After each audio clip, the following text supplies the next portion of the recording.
Krishna Chaitanya Prabhu Nityananda Shri Advaita Gadadhar Sivasadi Gaurata. And now chapter 26, Bhattacarya is converted. Krishna Chaitanya Prabhu Nityananda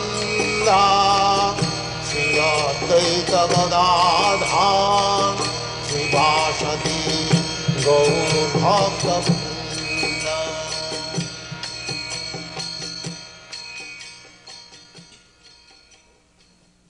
For the impersonalist and voidist philosophers, the next world is a world of senseless eternity and bliss. The voidist philosophers want to establish that ultimately everything is senseless, and the impersonalists want to establish that in the next world there is simply knowledge devoid of activity. Thus, less intelligent salvationists try to carry imperfect knowledge into the sphere of perfect spiritual activity. Because the impersonalist experiences material activity as miserable, he wants to establish spiritual life without activity. He has no understanding of the activities of devotional service. Indeed, spiritual activity in devotional service is unintelligible to the voidist philosophers and impersonalists. The Vaishnava philosophers know perfectly well that the absolute truth, the Supreme Personality of Godhead, can never be impersonal or void because he possesses innumerable potencies. Through his innumerable energies, he can present himself in multiple forms and still remain the absolute Supreme Personality of Godhead.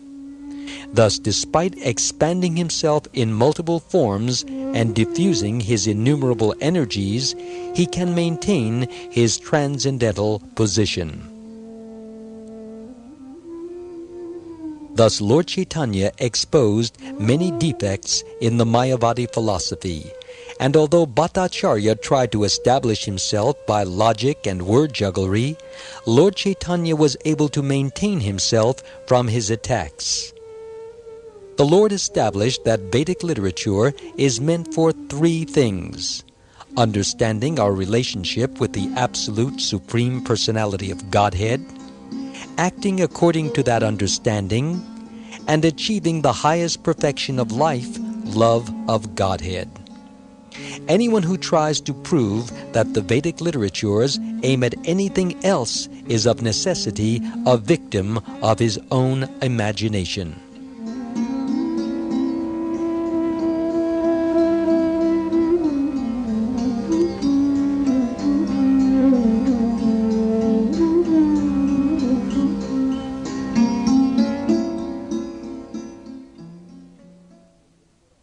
The Lord then quoted some verses from the Puranas by which he established that Shankaracharya was deputed to teach by the order of the Supreme Personality of Godhead. He quoted a verse from the Padma Purana, chapter 62, verse 31, in which it is stated that the Lord ordered Mahadev, Lord Shiva, to present some imaginary interpretations of Vedic literatures in order to divert people from the actual purpose of the Vedas. By doing so, you will attempt to make them atheists, the Lord said. After that, they can produce more population. It is also stated in Padma Purana, chapter 25, verse 9, that Lord Shiva explained to his wife, Parvati, that in the age of Kali, he would come in the form of a Brahmin to preach an imperfect interpretation of the Vedas, known as Mayavadism, which in actuality is but a second edition of atheistic Buddhist philosophy.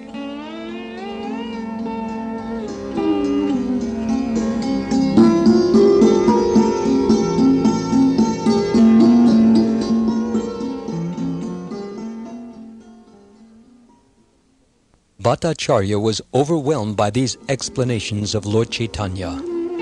After hearing Mayavad philosophy explained by Lord Chaitanya, he could not speak. After he remained silent for some time, Lord Chaitanya asked him, "My dear Bhattacharya, don't be confused by this explanation.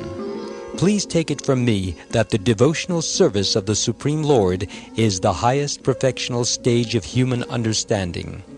Indeed, it is so attractive that even those who are already liberated become devotees by the inconceivable potency of the Supreme Personality of Godhead." There are many such conversions in Vedic literature. For instance, in Srimad Bhagavatam, Canto 1, Chapter 7, Verse 10, the famous Atmaram verse is especially meant for those who are attracted to self-realization and liberated from all material attachments. Such liberated impersonalists become attracted to devotional service by the various activities of Lord Krishna. Such are the transcendental qualities of the Supreme Personality of Godhead.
Actually, in pure consciousness, the living entity understands himself as the eternal servant of the Supreme Lord. Under the spell of illusion, a person accepts the gross and subtle bodies as his self. Such a conception is the basis of the doctrine of transference.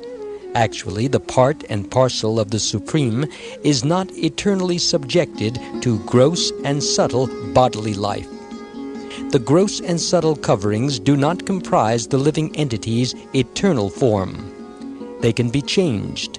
In other words, the living entity, who is originally pure spirit, can be conditioned by the gross and subtle bodies, and by freeing himself from these gross and subtle conditionings, again attain his situation as pure spirit. Mayavadi philosophers take advantage of this doctrine of transference by saying that the living entity is under the wrong impression when he thinks himself to be part and parcel of the Supreme. They maintain that the living entity is the Supreme himself. This doctrine cannot be tenable.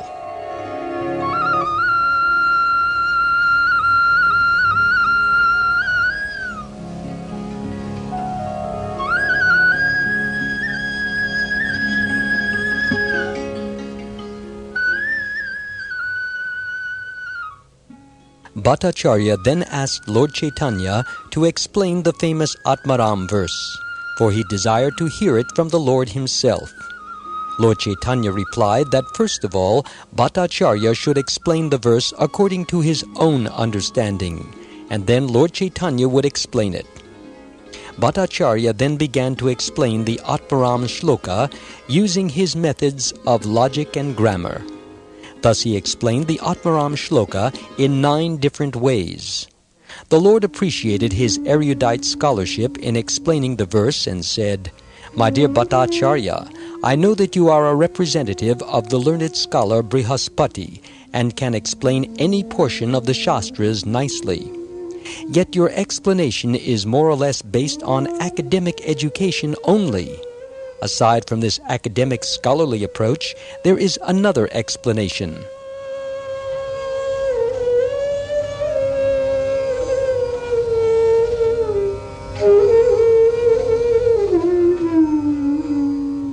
Then, at the request of Bhattacharya, Lord Chaitanya explained the Atmaram Shloka. The words of the verse were analyzed thus: 1. Atmarama. 2. Cha. 3. Muniya. 4. Nigrantha. 5. Api. 6. Urukrame. 7. Kurvanti. 8. Ahaitukim. 9. Bhaktim. 10. Itambuta Guna. 11. Hari. This verse has already been explained in the Lord's teachings to Sanatan Goswami. Lord Chaitanya did not mention the 9 different explanations of Bhattacharya, but he did explain the verse by analyzing these 11 words. In this way, he expounded 61 different explanations of the verse. In summary, he said that the Supreme Personality of Godhead is full of innumerable potencies. No one can estimate how many transcendental qualities he possesses. His qualities are always inconceivable, and all processes of self-realization inquire into the potencies, energies, and qualities of the Supreme Personality of Godhead. However, the devotees of the Lord immediately accept the inconceivable position of the Lord. Lord Chaitanya explained that even great liberated souls like the Kumaras and Shukdeva Goswami were also attracted to the transcendental qualities of the Supreme Lord. Bhattacharya appreciated Lord Chaitanya's explanation, and he concluded that Lord Chaitanya was none other than Krishna himself. Bhattacharya then began to deprecate his own position, relating that he had at first considered Lord Chaitanya to be an ordinary human being, and therefore committed an offense.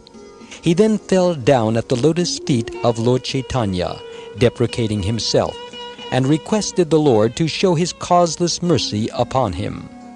Lord Chaitanya appreciated the humility of this great scholar and therefore exhibited his own form, first with 4 hands and then with 6 hands, the Sadbhuja form. Sarvabhauma Bhattacharya then repeatedly fell down at the Lord's lotus feet and composed various prayers to him. He was undoubtedly a great scholar, and after receiving the causeless mercy of the Lord, he was empowered to explain the Lord's activities in different ways.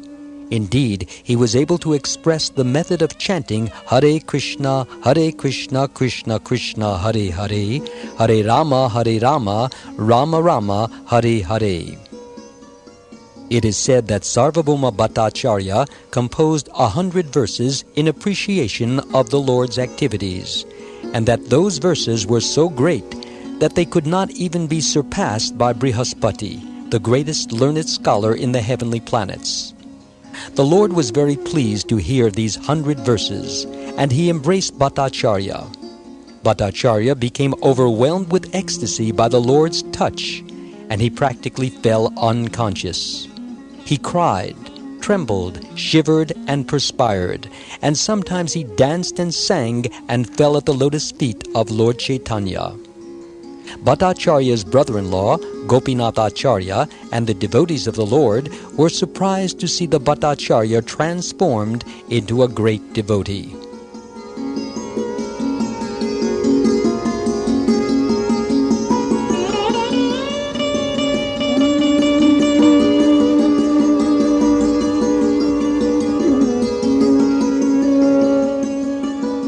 Gopinath Acharya then began to thank the Lord. It is by your grace only that Bhattacharya has been transformed from his stone-like position into such a devotee. Lord Chaitanya then replied to Gopinath Acharya that it was due to a devotee's favor that a stone-like man could be transformed into a mild, flower-like devotee. Actually, Gopinath Acharya had sincerely wished that his brother-in-law, Bhattacharya, would become a devotee of the Lord. He had sincerely desired that the Lord favor Bhattacharya, and he was glad to see that his desire was fulfilled by Lord Chaitanya. In other words, a devotee of the Lord is more merciful than the Lord himself. When a devotee desires to show his mercy to a person, the Lord acts, and by his grace one becomes a devotee. Lord Chaitanya pacified Bhattacarya and asked him to go home. Bhattacharya again began to praise the Lord and said, "You have descended yourself to deliver all the fallen souls of this material world. Such an undertaking is not very difficult for you, but you have turned a stone-hearted man like me into a devotee, and that is very wonderful indeed. Although I was very expert at logical arguments and grammatical explanations of the Vedas, I was as hard as a lump of iron.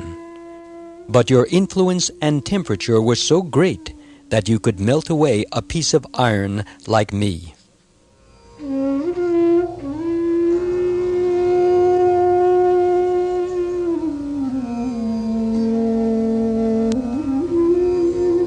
Lord Chaitanya then returned to his place, and Bhattacharya sent Gopinathacharya to him with various kinds of prasad from Jagannath temple. The next day the Lord went to the temple of Jagannath early in the morning to attend Mangal Arti. The priests in the temple brought him a garland from the deity and also offered him various kinds of prasad. The Lord was very much pleased to receive them, and he at once went to the house of Bhattacharya, taking the prasad and the flowers to present to him. Although it was early in the morning, Bhattacharya understood that the Lord had come and was knocking on his door. He at once rose from his bed and began to say, "Krishna, Krishna." This was heard by Lord Chaitanya. When Bhattacharya opened the door, he saw the Lord standing there, and he was so pleased to see him early in the morning that he tried to receive him with all care. He offered him a nice seat, and both of them sat there. Lord Chaitanya then offered him the prasad which he had received in the temple of Jagannath, and Bhattacharya was very glad to receive this prasad from the hands of Lord Chaitanya himself. Indeed, without taking his bath and without performing his daily duties or even washing his teeth, he began immediately to eat the prasad. In this way, he was freed from all material contamination and attachment. And as he began to eat the prasad, he cited a verse from Padma Purana. In Padma Purana, it is stated that when prasad is brought or received, it must be eaten immediately, even if it has become very dry or old, or even if it is brought from a distant place, or even if one has not completed executing his daily duties. Since it is enjoined in the Shastras that prasad should immediately be taken, there is no restriction of time and space. The order of the Supreme Personality of Godhead must be followed. There are restrictions one must follow before accepting food from various people, but there are no restrictions on accepting prasad from all kinds of people. Prasad is always transcendental and can be taken under any condition. Lord Chaitanya was very pleased to see that Bhattacharya, who had always obeyed the rules and regulations strictly, accepted prasad without following any rules and regulations. Being so pleased, Lord Chaitanya embraced Bhattacharya, and they both began to dance in transcendental ecstasy. In that ecstasy, Lord Chaitanya exclaimed, "My mission in Jagannath Puri is now fulfilled. I have converted a person like Sarvabhauma Bhattacharya. I shall now be able to attain Vaikuntha without fail."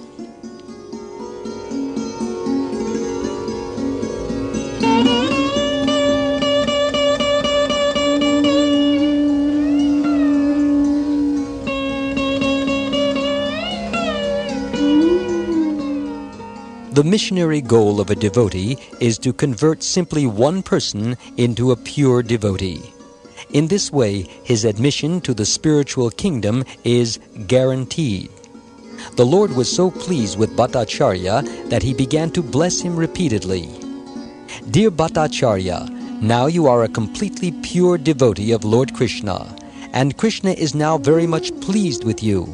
From today, you are freed from the contamination of this material body and the entanglement of material energy. You are now fit to go back to Godhead, back home."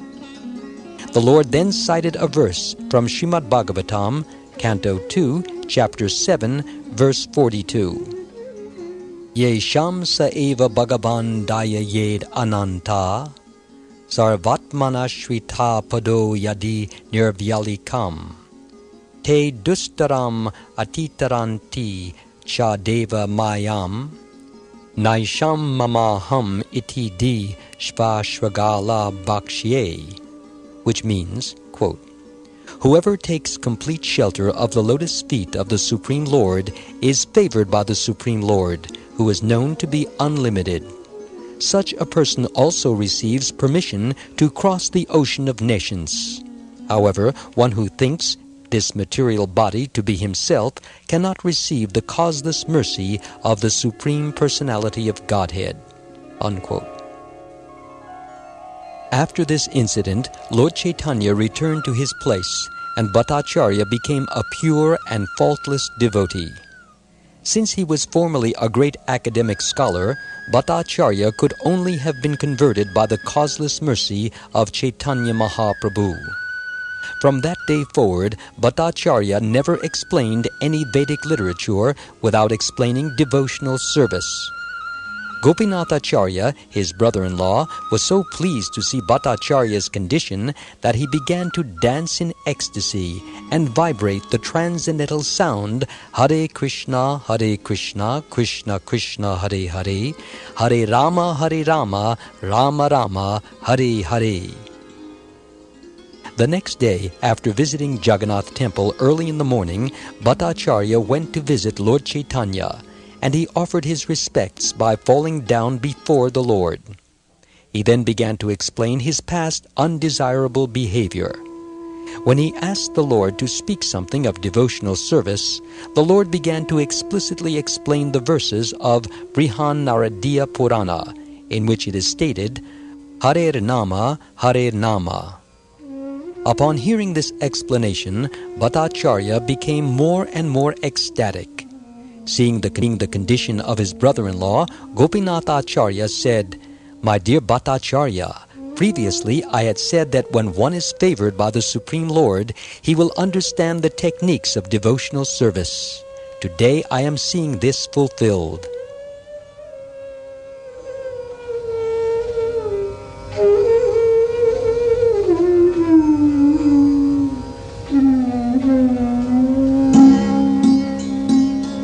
Bhattacharya offered him his due respect and replied, My dear Gopinathacharya, it is through your mercy that I have received the mercy of the Supreme Lord.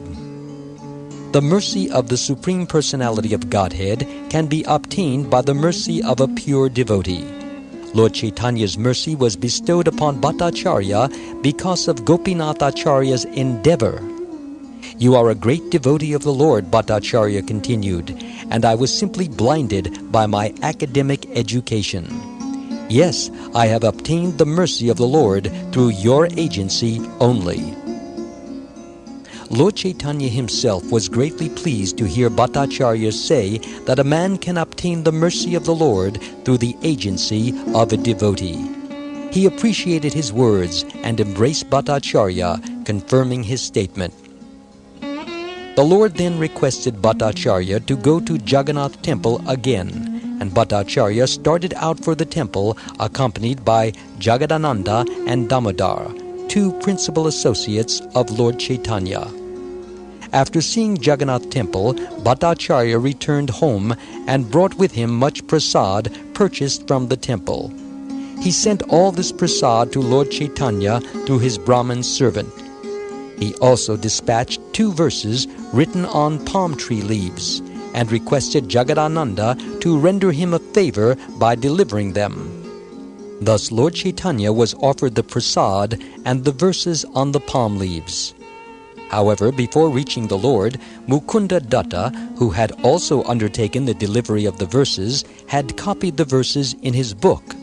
When Lord Chaitanya read the verses on the palm leaf, he tore them to pieces, for he never liked to be praised by anyone. The verses only survived because they had been copied by Mukunda Datta.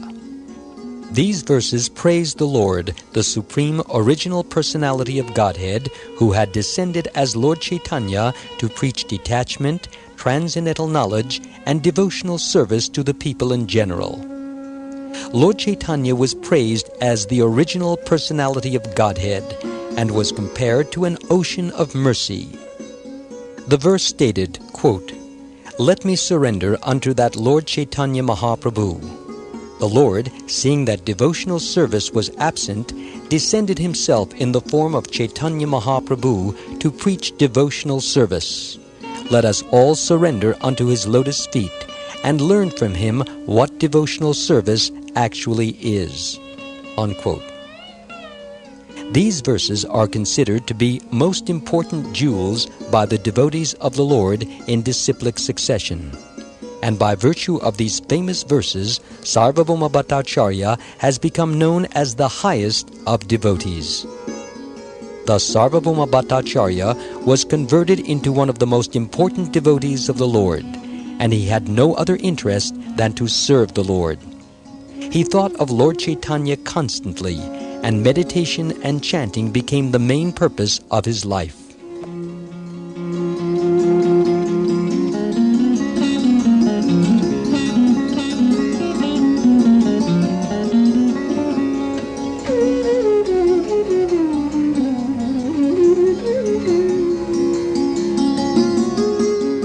One day Sarvabhauma Bhattacharya came before the Lord, offered his respects, and began to read a verse from Srimad Bhagavatam, Canto 10, Chapter 14, Verse 8.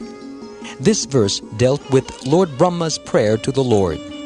The verse read, Tate nukampam susamikshmano bhunjana evatmakritam vipakam ridvagbapur bir vidadan namaste jiveta yo mukti pade sadaya bhak, which means, quote, a person who devotes his mind, body, and speech to the service of the Lord, even though in the midst of a miserable life fraught with past misdeeds, is assured of liberation, unquote. Bhattacharya changed the word mukti, or liberation, to bhakti, devotional service. Why have you changed the original verse? The Lord asked Bhattacharya. The word is mukti, and you have changed it to bhakti. Bhattacharya then replied that mukti is not as valuable as bhakti, and that mukti is actually a sort of punishment for the pure devotee. For this reason he changed the word mukti to bhakti. Bhattacharya then began to explain his realization of bhakti. He said, anyone who does not accept the transcendental personality of Godhead and his transcendental form cannot know the absolute truth. One who does not understand the transcendental nature of the body of Krishna becomes Krishna's enemy and defies or fights with him. The enemies eventually merge into the Lord's Brahman effulgence. Such mukti, or liberation into the Brahman effulgence, is never desired by the Lord's devotees. There are 5 kinds of liberation. 1. Attaining the planet where the Lord resides. 2. Associating with the Lord. 3. Attaining a transcendental body like the Lord's. 4. Attaining opulence like the Lord. And 5. Merging into the existence of the Lord. A devotee has no particular interest in any of these types of liberation. He is satisfied simply by being engaged in the transcendental loving service of the Lord. A devotee is especially adverse to merging into the existence of the Lord and losing his individual identity. Indeed, a devotee considers oneness with the Lord to be hellish. He will, however, accept one of the 4 other kinds of liberation in consideration for being engaged in the service of the Lord. Out of the 2 possibilities of merging in transcendence, namely becoming one with the impersonal Brahman effulgence, and becoming one with the personality of Godhead, the latter is more abominable to the devotee. The devotee has no aspiration other than engaging in the transcendental loving service of the Lord.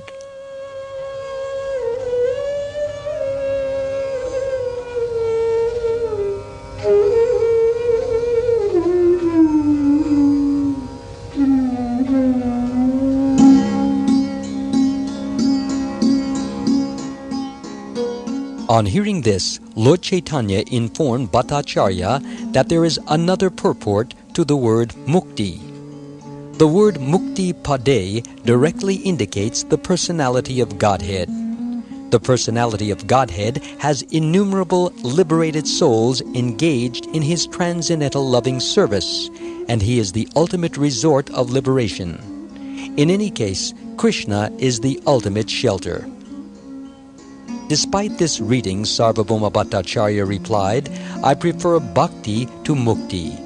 Although according to you there are two meanings to the word mukti, still, because this word is equivocal, I prefer bhakti to mukti, because when one hears the word mukti, he immediately thinks of becoming one with the Supreme. I therefore even hate to utter the word mukti. However, I am very enthusiastic to speak of bhakti. Lord Chaitanya laughed very loudly at this and embraced Bhattacharya with great love. Thus Bhattacharya, who had taken pleasure in explaining Mayavadi philosophy, became such a staunch devotee that he even hated to utter the word mukti. This is only possible by the causeless mercy of the Lord Sri Chaitanya. The Lord is like a touchstone, for by his grace he can turn iron into gold. After his conversion, everyone marked a great change in Bhattacharya, and they concluded that this change was made possible only by the inconceivable power of Lord Chaitanya. Thus they took it for granted that Lord Chaitanya was none other than Lord Krishna himself.